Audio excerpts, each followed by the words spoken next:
Halo Healthy People, saya Dr. Santi dari SMF Jantung dan Pembuluh Darah RSUD Provinsi NTB.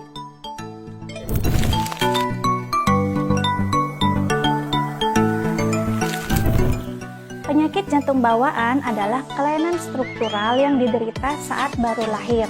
Hal ini disebabkan karena gangguan perkembangan jantung pada masa janin, yaitu pada 30 hari pertama kehamilan.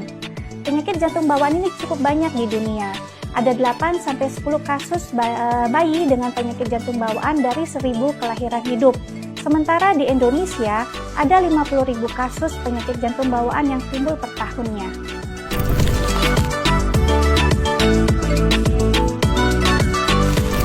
Sebagian besar penyakit jantung bawaan, yaitu hampir 80% kasus, tidak diketahui penyebabnya. Tetapi ada faktor risikonya. Di antaranya yang pertama adalah faktor risiko genetik. Jadi apabila keluarga dekat memiliki penyakit jantung bawaan, maka risiko keluarga yang lain untuk menderita penyakit jantung bawaan menjadi lebih besar. Yang kedua adalah gangguan yang diderita oleh ibu terutama pada 30 hari pertama kehamilan. Di antaranya infeksi virus, bisa virus toksoplasma, sitomegalovirus atau rubella pada awal kehamilan. Kemudian apabila ibu menderita diabetes, kemudian penyakit hormonal seperti penyakit tiroid, atau banyak terpapar asap rokok, itu juga meningkatkan risiko terjadinya penyakit jantung bawaan.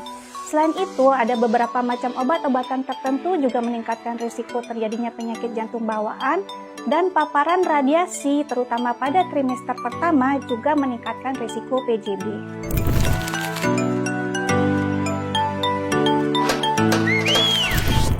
Sebelum ke tanda dan gejala, penyakit jantung bawaan ini dibagi menjadi dua besar, yaitu penyakit jantung bawaan biru atau sianotik dan penyakit jantung bawaan tidak biru atau asianotik.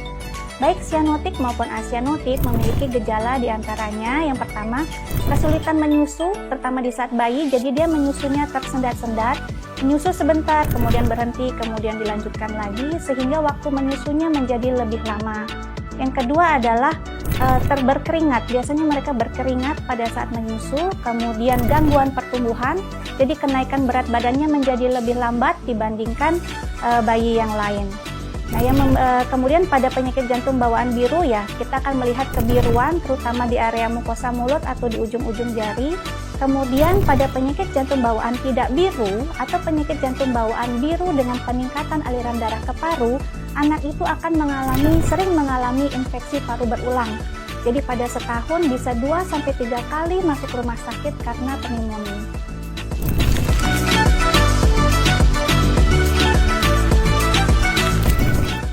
Karena penyakit jantung bawaan itu sebagian besar adalah kelainan struktural, maka yang diperlukan adalah tindakan intervensi, baik secara operasi maupun non-operasi.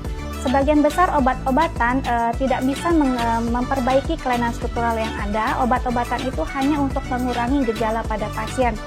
Jadi tindakan yang penting adalah intervensi, itu secara kateterisasi, bisa penutupan defek dengan kateterisasi, atau bila tidak dapat ditutup dengan kateterisasi, maka pasien itu memerlukan tindakan operasi.